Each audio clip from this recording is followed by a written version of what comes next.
if you find it. I've been too much on your friends, welcome to my channel. आज के हमारे topic का नाम है जावा। आज हम इस टॉपिक में जावा के बारे में डिस्कस करने वाले हैं। तो सबसे पहले हम यहाँ पे देख पाएंगे कि आपको एक डायग्राम दिख रहा है। सबसे पहले इसमें लिखा हुआ है जावा प्रोग्राम कोड, जो कि .java के उस एक्सटेंशन में सेव होता है। उसके बाद जावा कंपाइलर, फिर इंटरमीडिएट कोड जिसको बाइट कोड भी बोलते हैं, फिर JVM विंडोज़, फिर रैम एंड देन विंडोज़। ये डायग्राम आप देख पा रहे हैं।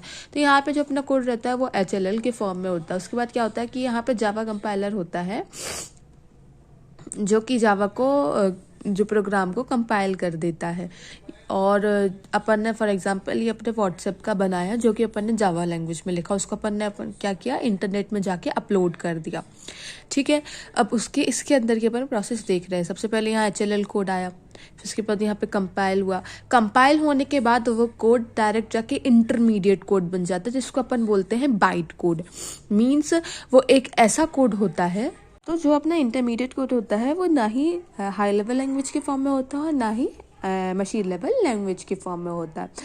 और उसके बाद अपन देखेंगे यहाँ पे आ जाता है JVM विंडोज़। तो इसमें क्या होता है कि we have to download JVM according to your platform. मतलब जो भी अपना प्लेटफॉर्म होगा उसके अकॉर्डिंग अपन को JVM डाउनलोड करना पड़ेगा, which will convert the byte code जो होता है बाइट कोड, उसको MLL कोड मतलब मशीन लेवल लैंग्वेज कोड पे कन्वर्ट कर देता है।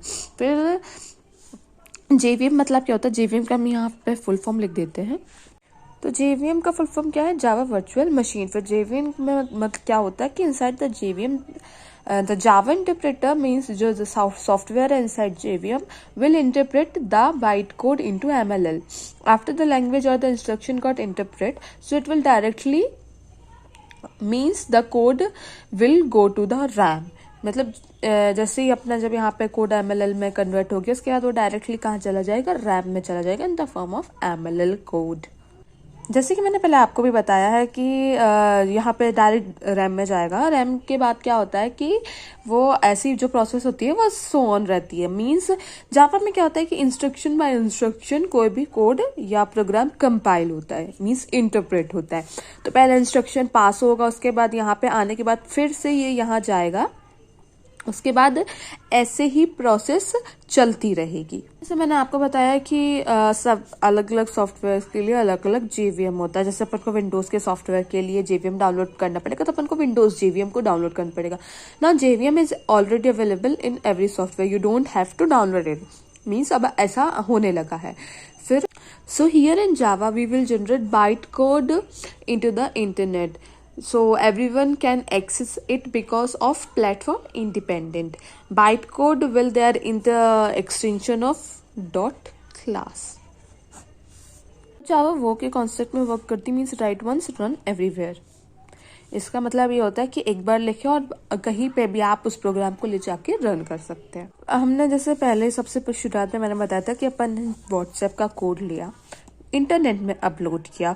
उसके बाद क्योंकि ये इंडिपेंडेंट है और प्लेटफॉर्म इंडिपेंडेंट है, मशीन इंडिपेंडेंट है, और इसके कारण जो अपना व्हाट्सएप है ना वो प्लेटफॉर्म इंडिपेंडेंट नहीं होगा। मीन्स अपन ने जैसे विंडोज़ में अपना व्हाट्सएप बनाया तो इसका मतलब ये नहीं है कि वो विंडोज़ में ही चलेगा, वो विंडोज़ में भी चलेगा, लिनक्स में भी चलेगा और मैकिन्टोश में भी चलेगा।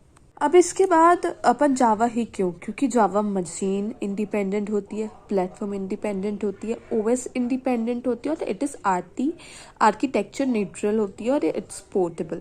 सो इसमें क्या होता है कि the output of Java interpreter is not gonna save into the hard disk, it will directly go to the RAM and then from it will be loaded executed.